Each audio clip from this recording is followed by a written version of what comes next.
Bonjour tout le monde. Il y a une chose que j'aime particulièrement dans le domaine de la robotique et qui est très pratique lorsqu'on commence un projet. Cette série de vidéos sera ainsi dédiée à la modélisation 3D. Être capable de créer un modèle 3D de ses idées avant de les fabriquer dans la vie réelle permet de savoir si le projet est réaliste et aussi d'en faire des plans. De plus, si on se lance directement dans un projet alors qu'on ne l'a pas modélisé, il y a plus de risques qu'il ne fonctionne pas. Maintenant, ceux d'entre vous qui ne savent pas ce qu'est la modélisation 3D, en fait, c'est créer un modèle 3D identique à votre projet. Cette série de logiciels se fera sur le logiciel Inventor 2020 de Autodesk. C'est un logiciel qui est gratuit pour les étudiants.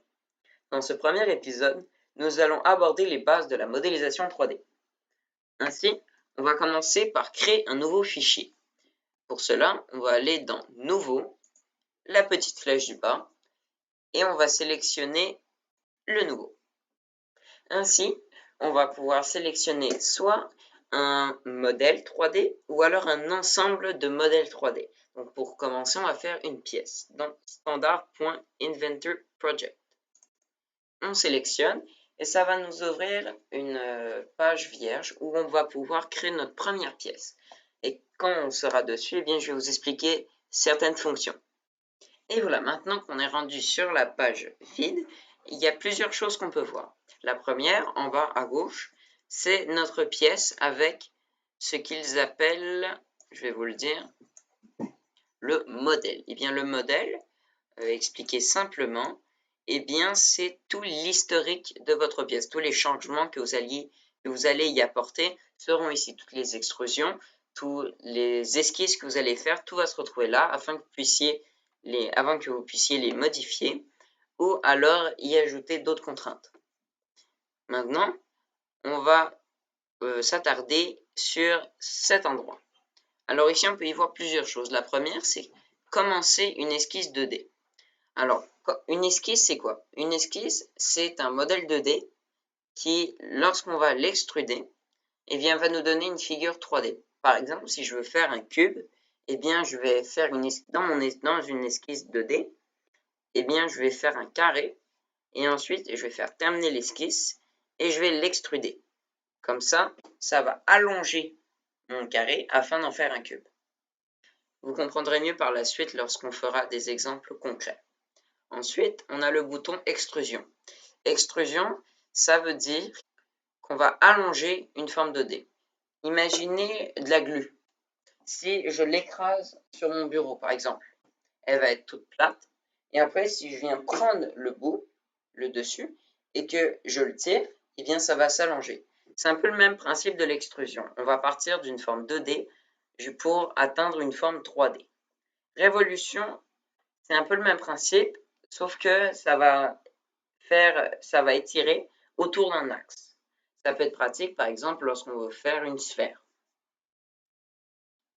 Ensuite, tout ici, on a diverses fonctions qui sont un petit peu plus spécifiques et qu'on utilise moins souvent. Perçage, dans le fond, comment ça fonctionne? C'est que vous allez mettre des points dans votre esquisse et lorsque vous allez utiliser la fonction perçage dessus, eh bien, ça va faire un trou dedans. Congé, ça permet de lisser des bords d'arête. Ensuite, ici, c'est d'autres petites fonctions qui sont parfois utiles, mais qu'on n'utilise pas très souvent.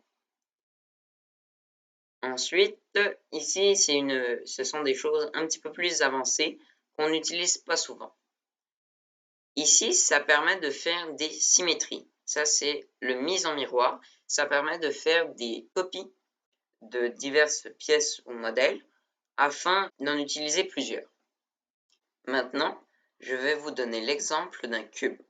Alors, comment peut-on faire un cube? Alors, je vous invite à aller ici, à cliquer afin de commencer une esquisse 2D. Et là, on va voir apparaître tous les axes de notre pièce.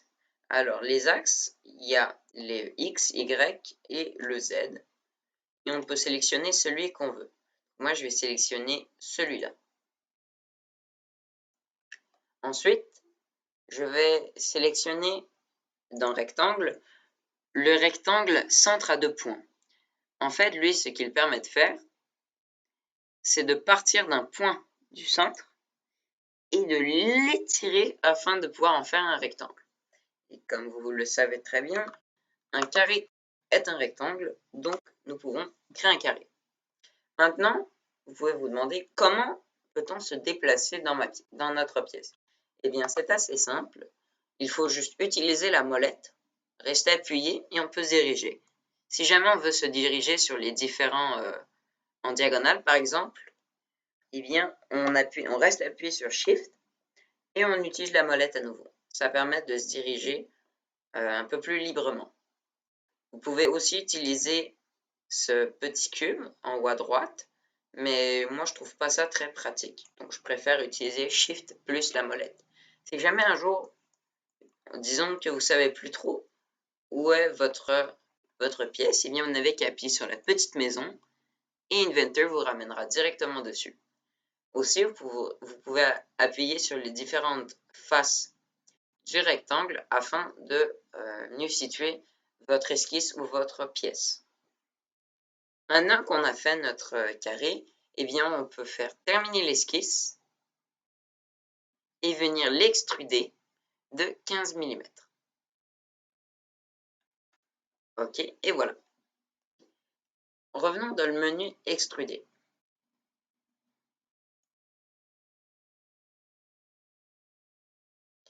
La première chose qui est intéressante à regarder dans le menu des extrusions est la distance à laquelle vous voulez que votre extrusion soit. Pour moi, j'ai sélectionné 15 mm parce que vu que je veux un cube, eh bien, je veux que toutes les faces soient égales. Donc 15 mm. Sinon, la direction, ça va vous permettre d'orienter votre extrusion. La première est plus vers le haut, la deuxième vers le bas. Celle-ci, ça permet de faire des deux bords et de faire un point de centre, donc 7,5 mm d'un bord et 7,5 mm de l'autre. Et celle-ci, ça va permettre pour vous de changer les différentes distances. Donc présentement, on va utiliser là par défaut. Voilà, maintenant qu'on a vu pas mal de fonctions dans l'extrusion, nous pourrions peut-être revenir à l'esquisse afin de voir comment ça fonctionne. Donc par exemple, si je voulais rajouter une forme sur le dessus de mon cube, eh bien je vais cliquer sur commencer une esquisse 2D. Je vais venir sélectionner une des faces de mon cube afin d'y faire une esquisse, par exemple ici. Et je vais pouvoir faire différentes choses. La première, c'est que je peux faire des lignes. Les lignes, on peut leur donner une mesure en utilisant le tab. Donc ici, c'est 11 mm, je pourrais mettre 12 mm avec un angle de 90 degrés. Et donc, ça ferait une ligne qui serait, le temps qu'elle charge,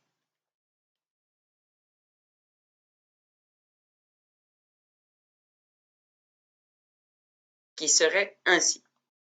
Bon, nous, on n'en a pas vraiment besoin, donc on va la déliter. On peut aussi faire des cercles, des arcs, des rectangles. Et ce qui est intéressant dans ces petites cases-là, c'est que si on vient sélectionner en dessous, eh bien, on a différentes sortes de lignes. Si on prend l'exemple de la ligne. Si on va dans le cercle, on peut faire des cercles elliptiques, des cercles avec un point de centre, donc qui vont partir du centre et qui vont s'étirer, ou alors en utilisant des tangentes. Dans les arcs, ça permet par exemple d'utiliser à 3 points. Si je viens placer un premier point ici, un deuxième là, et là je vais pouvoir ajuster la hauteur de mon arc. Donc si on l'enlève, on n'en a pas besoin. Après, dans le rectangle, on peut sélectionner, faire à 2 points notre rectangle, donc sélectionner le premier bord et le deuxième. On peut aussi sélectionner centre à 3 points, à 2 points, centre à 3 points. Il y a plein de choses que l'on peut faire. Nous, ce qu'on pourrait essayer de faire, c'est de faire un trou au centre de notre cube. Donc pour cela, le trou, on pourrait dire que c'est un cercle. On va venir utiliser cercle à centre, à 2 points, point de centre, c'est ça. On vient sélectionner le cercle. On va venir au centre de notre carré. Et là, on peut lui donner la mesure qu'on veut. Pour lui donner la mesure, il faut que je le rentre avec son clavier, par exemple, 10 mm. On appuie sur Enter et ça vient faire notre cercle. Si jamais vous faites un rectangle, il y a deux mesures. Comme vous pouvez le voir, il y a la hauteur et la longueur. Si vous voulez changer celle-ci, comme ça, vous voyez, je peux me déplacer entre les différentes mesures. Eh bien, il faut juste appuyer sur le Tab. Et ça va vous permettre de vous déplacer dans votre figure. Donc, on n'en a pas besoin pour le cercle, on a mis 10 mm. Donc, quand on a fini notre esquisse 2D, eh bien, on vient appuyer sur Terminer l'esquisse. On va appuyer sur E pour démarrer une extrusion. Il va automatiquement sélectionner l'esquisse et on va juste lui dire d'aller en sens inversé afin qu'il vienne couper notre forme. Si jamais ça ne coupe pas et ça ne fait rien du tout, eh bien c'est juste qu'il faut ici, dans la sortie, venir sélectionner couper. Il y a différents modes et qui influencent différemment votre extrusion. Donc quand vous avez fini, vous appuyez sur OK et là, vous avez votre extrusion. Maintenant, essayons de faire ce qu'on appelle des perçages. Un perçage, dans le fond, c'est on va venir placer un point dans une esquisse et on va venir faire un trou. Donc, allons-y tout de suite. On vient sélectionner une esquisse 2D, on vient sélectionner une face de notre cube et on va venir juste placer un point aléatoirement sur la forme. Là, c'est pas très important. Voilà, comme ça.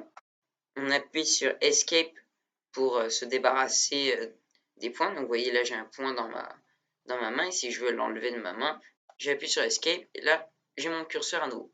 Terminer l'esquisse. Je viens sélectionner la fonction perçage. Et là, tout seul, il va venir sélectionner le point dès qu'il ouvre, évidemment. Vu que là, je suis en train de tourner avec mon ordinateur, il est légèrement lent. Donc, on va juste attendre. Voilà. Et donc, voilà, maintenant que c'est ouvert, eh bien, on peut changer le diamètre du trou. Par exemple, on pourrait dire que on veut un trou d'un diamètre de 3 mm. On appuie sur... j'ai marqué un point. Pas 32, je veux 3. Voilà. Ensuite, on fait Enter. On appuie sur OK. Et là, notre trou est fait. Maintenant, on peut aussi utiliser la fonction congé.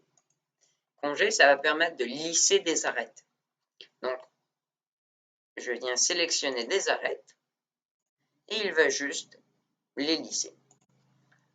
Donc, ce qu'on peut faire, c'est changer le rayon du congé afin qu'il soit plus petit ou plus grand. Vous voyez, pour moi, je vais mettre 2 mm, c'est bien assez. Donc là, on n'a pas fait une figure qui est très pratique, je ne vois pas vraiment une utilité. Mais en utilisant tous ces outils, eh bien, vous pouvez facilement créer des petits objets qui peuvent vous servir dans vos différents projets de robotique. Dans le prochain épisode, eh bien, on va voir comment faire différentes pièces et ensuite les assembler afin d'avoir plusieurs pièces dans vos projets. Donc, on se retrouve à la prochaine.